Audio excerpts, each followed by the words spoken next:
Boa noite a todos. Nós vamos dar continuidade ao estudo do Evangelho segundo o Espiritismo, na comemoração dos 150 anos, que foi ano passado. E estamos chegando ao final do Evangelho com as preces, com o capítulo Coletânea de Preces, o capítulo 28. Chegamos agora às preces pelos outros. E dentro das preces que nós fazemos pelos outros, nós vamos fazer as preces pelos inimigos do Espiritismo. Quando a gente fala inimigo, a gente já tem uma sensação assim desagradável, né? O ideal seria que nós não tivéssemos, que não houvessem inimigos no planeta. Mas nós, como a gente vem de diversas encarnações, e nós fomos amealhando alguns que acabam por vir cobrar da gente alguma atitude errada que nós tomamos. E em outros casos também, há aqueles que não concordam com as nossas opiniões, que não são especificamente nossos inimigos aqui, que nós cultivamos das outras existências, mas não têm o mesmo pensamento que o nosso. E eles se encontram entre os encarnados e os desencarnados.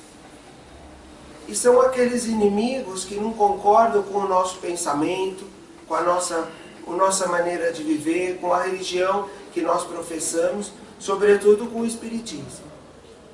E quando nós falamos inimigos, a primeira coisa que nós lembramos está dentro do Evangelho: perdoai, amai os vossos inimigos. Perdoai aquele que vos caluniam, perseguem. Então, já é o primeiro passo dentro da prece por aqueles que são os inimigos do Espiritismo. Porque eles se encontram entre os encarnados, entre os desencarnados, entre os encarnados dentro do próprio Espiritismo, que muitas vezes se deixam levar pela vaidade, pelo orgulho, e que acabam se tornando mentes enfermiças, como diz o André Luiz, e ele explica na coletânea. Ele fala que são mentes enfermiças e estão dentro do próprio movimento, só que sob a proteção dos espíritos eles acabam se deixando em tratamentos, levados ao mundo espiritual, eles acabam afastando dessas ideias de destruição. E aqueles desencarnados que não comungam dos mesmos pensamentos, porque não querem ver ainda, por ignorância, por fraqueza, não querem ver o progresso do planeta, e são inimigos de quaisquer religiões. E há aqueles que são os encarnados, que não estão dentro de uma certa forma de religião nenhuma, ou pertencem a outra religião, e são inimigos do Espiritismo. Então é uma gama assim, enorme de pessoas que nós convivemos. O ideal seria que nós não tivéssemos inimigos, que não houvesse inimigos, mas nós temos que aprender a lidar com eles. Nunca com a força, nunca com embate, nunca com o cabo de força, mas como? Com a prece, com o perdão, e é o que Allan Kardec vem trazer até nós. E quando ele fala em inimigos do Espiritismo, ele começa com o que na prece? No prefácio, né? Não na prece propriamente dita, mas no prefácio. Ele começa falando de Jesus. E ele se reporta ao Evangelho de Jesus, as palavras de Jesus no Evangelho de Mateus, que dizem assim: bem-aventurados os que têm fome e sede de justiça, porque eles serão fartos. Bem-aventurados os que sofrem, os que padecem por perseguição de amor da justiça, porque deles é o reino dos céus. Bem-aventurados sois quando vos injuriarem e vos perseguirem e disserem todo mal contra vós, mentindo por meu respeito. Folgai e exultai, porque o vosso galardão é copioso nos céus. Pois assim também perseguiram os profetas que se foram antes de vós. E em Mateus, ainda no capítulo 28,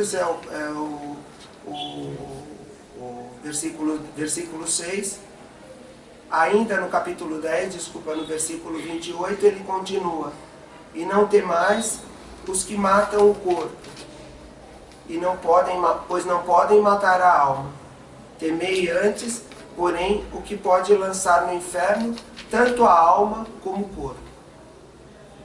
Então ele pede que, em primeiro lugar, é o sermão da montanha, as bem-aventuranças. Que só ela, se tivesse em toda o Evangelho, tivesse as bem-aventuranças, tem uma regra de conduta para a nossa vida. O perdão da injúria, o amor, os que têm fome e sede de justiça. E todo o sermão da montanha vem o quê? Vem dar uma diretriz para a nossa vida. E mais adiante, Jesus nos chama a atenção daqueles que podem matar o corpo, mas não a alma, porque a alma é eterna. Porém, os que podem lançar no inferno tanto a alma como o corpo. É quando nós entramos na mesma faixa e entramos na mesma sintonia daqueles que querem nos puxar para baixo, nos levar para baixo. E Allan Kardec, ele começa aqui. Diz assim: de todas as liberdades, a mais inviolável é a de pensar, que compreende também a liberdade de consciência. Lançar a anátema contra os que não pensam como nós é reclamar essa liberdade para nós e recusá-la aos outros. E é violar o mandamento de Jesus, o da caridade e do amor ao próximo. Perseguir os outros pela crença que professam é atentar contra o mais sagrado direito do homem, o de crer no que lhe convém, adorando a Deus como lhe parece melhor. Constrangi-los à prática de atos exteriores semelhantes aos nossos é mostrar que nos apegamos mais à forma do que à essência, às aparências do que à convicção. A abjuração forçada jamais produziu a fé. Só pode fazer hipócritas. É um abuso da força material que não prova a verdade, porque a verdade é segura de si mesma, convence e não persegue, porque não tem necessidade de fazer. Eu acho que quando a gente ouve essa parte que Allan Kardec fala aqui sobre você querer puxar alguma pessoa e não dar liberdade de pensamento para ela, não dar liberdade de escolha, é você atentar contra o quê? Contra o livre-arbítrio dela. Quando isso acontece na religião, acontece numa via de mão dupla, acontece também no espiritismo. Nós devemos deixar as pessoas pensarem pelas suas próprias cabeças, utilizarem as suas próprias razões, utilizarem as suas próprias crenças. Porque nós não podemos esquecer uma coisa, que nós, quando reencarnamos, assumimos compromissos e nós trazemos experiências das outras encarnações. Nós trazemos experiências que vão ser utilizadas e que vão ser lembradas na medida que nós vamos vivendo a nossa vida no planeta. Então, nós não podemos forçar ninguém a pensar como nós. Nós não podemos forçar ninguém a querer entender como nós, que tenha a compreensão da religião como nós. Porque como frutos, os frutos de uma árvore, eles só caem quando eles estão o quê? Maduros. E quando eles estão maduros, acontece o quê? Acontece do fruto cair. E acontece também de nós temos um outro entendimento por parte de tudo aquilo que é filosófico na nossa vida, de tudo aquilo que é importante para a nossa evolução espiritual. Por isso que é importante nós cultivarmos essa fé e nós cultivarmos essa religião e essa religiosidade aonde? No começo da vida e com as crianças. Por isso que é importante. Porque as crianças, elas precisam dessa conduta religiosa. Elas precisam dessa religiosidade. Elas precisam desse entendimento. Por quê? Porque a partir do momento em que você traz o seu filho para dentro da sua religião, ele vai aprender aquilo dentro da sua religião. E aí ele vai fazer o quê? Quando ele tiver a oportunidade de escolha, ele vai escolher seguir o caminho ou não. Mas ele teve um caminho. Houve um momento em que você mostrou um caminho para essa criança. E isso de nós é uma coisa que a gente pega bastante na evangelização infantil, é fazer com que as crianças frequentem o centro espírita, com que elas venham para o centro espírita. Porque o centro espírita não é só o lugar de adultos, como muitos pensam. O centro espírita, as casas espíritas, elas servem às crianças. Elas servem às crianças, sobretudo na primeira infância e até os 7, 8, 10, 11 anos de idade. Porque é lá que nós estamos plantando. O Emmanuel fala que é o momento em que nós estamos semeando naquela terra que vai ter algum retorno. É uma semeadura que nós vamos colher alguma coisa. Embora ela não queira seguir a religião dos pais mais para frente, mas é preciso que ela frequente alguma religião. Nós não podemos deixar uma criança crescer sem nenhum tipo de religiosidade e ir lá na frente e buscar uma religião, porque aí ela vai ficar tão confusa que ela não consegue o adolescente, o pré-adolescente, o adolescente e o jovem, o adulto, ele vai acabar se optando por um caminho, onde é um caminho mais, vamos dizer assim, menos complicado com a consciência, menos complicado com a evolução espiritual, e muitas vezes se perde até uma existência e um trabalho que vem sendo cultivado no mundo espiritual.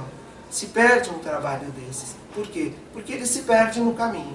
Ele não tem uma referência. E nós precisamos de uma referência. A criança precisa de uma referência. O jovem precisa de uma referência. Sobretudo a criança. Então, e aí o que acontece? Ela acaba se tornando uma pessoa cética. E ele vem aqui mostrar, Allan Kardec nos mostra, logo nesse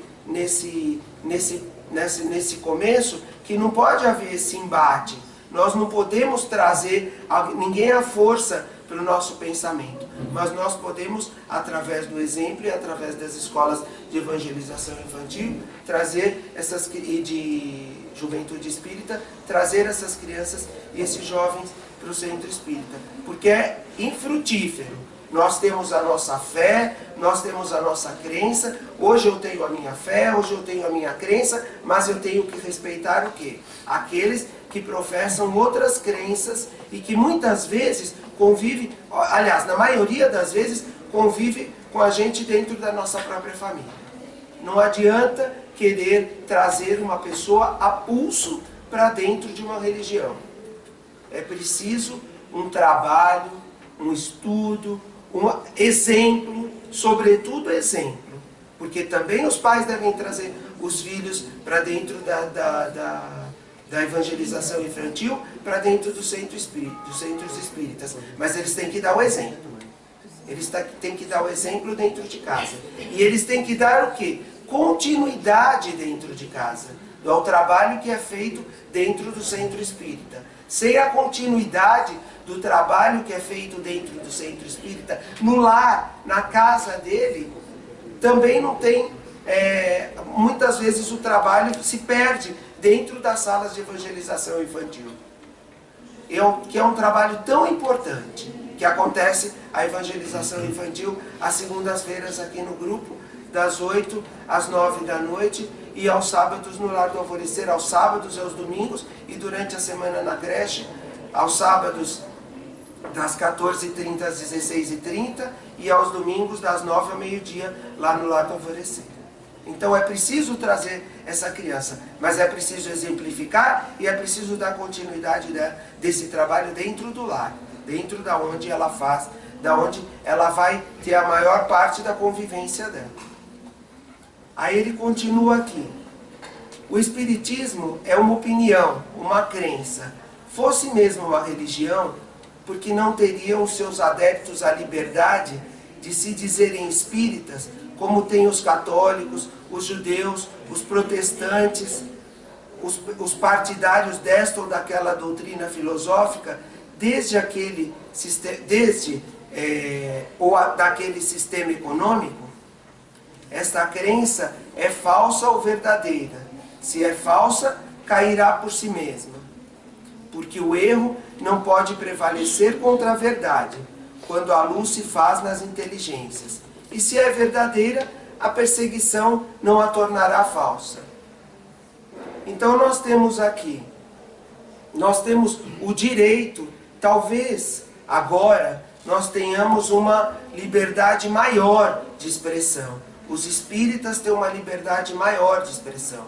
Houve uma época em que os espíritas não podiam nem dizer que eram espíritas, eram perseguidos, foram perseguidos na Europa, foram perseguidos aqui no Brasil também, e outras crenças espiritualistas. Então o que acontecia? Eram perseguidos e Allan Kardec nos chama a atenção do quê? Que nós temos o direito também de nos expressar como espíritas. Por isso que nós damos continuidade aos estudos fora do centro espírita. Como? Nós somos multiplicadores da doutrina espírita fora do centro. E é um direito nosso sermos espírita e nos dizermos espírita.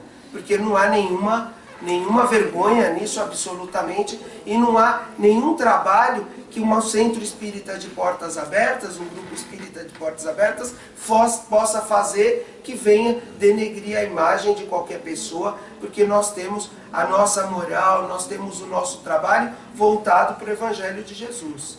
Portanto, nós não podemos deixar de dizer que somos espíritas. Nós devemos ser o quê? Multiplicadores da doutrina espírita. Através do estudo, através da nossa palavra fora do centro espírita e através dos nossos exemplos. E aí ele diz assim: a perseguição é o batismo de toda ideia nova. Não sei se vocês lembram lá na parte em que nós estudamos, nós já estudamos os inimigos do Espiritismo, mas anteriormente aqui no capítulo 23, já estudamos isso. E aí ele diz assim, que para toda ideia nova, existem o quê? Existem aqueles que são a favor e existem aqueles que combatem. E o que é preciso para uma ideia nova? Tomar força, e tomar força dentro da nossa consciência. Porque nós não devemos pensar assim: ah, eu acho que tal pessoa deve ser espírita. Ah, eu acho que tal pessoa deve seguir os conselhos do Evangelho, que tal pessoa deve seguir os ensinamentos do Evangelho. Porque o Evangelho ele não foi escrito para o outro, ele foi escrito para nós.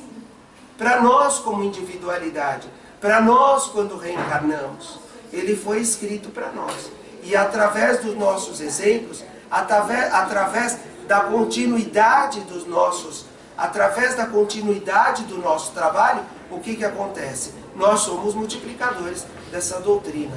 Nós somos multiplicadores desses ensinamentos. Então, o Evangelho ele não foi escrito, os Espíritos não vieram escrever. Ah, eu falo, vai escrever para o outro. Ah, vai fazer para o outro. Não, ele veio e faz para nós. Nós temos que ser melhores.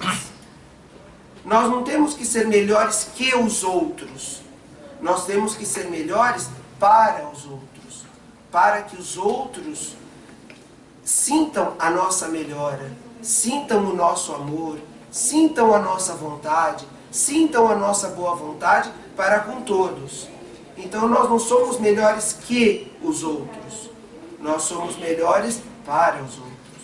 Essa é o grande trabalho do Espiritismo. Nós evoluímos para isso. É para isso que nós estudamos, para isso que nós aprendemos. E obviamente que tentando melhorar, vão aparecer o quê? Vão aparecer aqueles que querem nos puxar para trás. Aqueles que querem nos tirar do caminho. Porque pior não é você não ter religião, o pior é você não ter crença, não é o pior você não ter crença nenhuma, não é o pior você não acreditar em nada. O pior é você não acreditar e ainda por cima fazer o quê? Plantar e semear para que os outros também não tenham. Porque as nossas ideias e as nossas convicções, as nossas ideologias, elas são feitas para quem? Para nós. Nós temos as nossas ideologias, mas se nós estamos dentro da doutrina espírita, nós temos que seguir a doutrina espírita. Nós temos que seguir os ensinamentos de Allan Kardec, e se nós estamos estudando, nós estamos fazendo o quê? Nós estamos fazendo para a melhoria e por ensinamento dos espíritos, para a nossa evolução espiritual, e através do ensinamento dos espíritos. Por isso que nós não podemos colocar as nossas próprias convicções, porque nós vamos adquirindo as nossas convicções ao longo do tempo. Mas existem, aí o que acontece? Começam a aparecer aqueles, os inimigos. E é aqueles que, quando nós falamos em inimigos, o que acontece? Nós temos que ter compaixão e nós precisamos fazer preces por eles. Existe um caso do Chico, que está lá no livro Meus Pedaços do Espelho, e ele foi tirado também do livro Kardec Prossegue, do Adelino da Silveira. E o Chico, ele foi muito assediado. As pessoas podem pensar que ele estava cercado de espíritos elevados e que ele vivia uma vida sublime, de paraíso, de espíritos elevados. E ele fala no livro que ele já sofreu, que ele sofreu muito. Ele está dando uma entrevista naquele livro, e está no livro Meus Pedaços do Espelho, e ele diz assim: meu filho, eu já sofri muito. Eu sofro... Ele diz, eu vou até ler um pedaço que eu tirei, que é tão interessante, para nós termos uma ideia da grandeza desse espírito. Ele diz assim: meu filho, eu já sofri muito o assédio de muitos espíritos que de todas as maneiras tentaram comprometer a tarefa do livro por nosso intermédio. Os bons espíritos, Emmanuel, sempre estiveram comigo, mas nunca me isentaram das lutas, que são minhas. As lutas são o quê? Nossas. Nós vencemos porque nós lutamos, porque nós travamos a nossa própria luta diária contra quem? Contra nós mesmos, contra as nossas fraquezas, contra as nossas dificuldades, contra a nossa pouca evolução espiritual, mas que estamos a caminho dessa evolução. E aí ele continua. Aí ele conta um caso nesse livro, que é o seguinte: ele estava andando, entre diversos casos que aconteceram dele, desse ataque das trevas, vamos dizer assim, ele estava andando dentro da casa dele, e aí ele toma uma rasteira, e ele cai de costas e bate a cabeça. E aí o primeiro ímpeto dele foi, como qualquer um que toma uma rasteira assim do nada, e no mesmo momento em que o ímpeto dele foi ter alguma reação, o Emmanuel aparece para ele e fala: agradeça. Aí ele fala: como agradeça?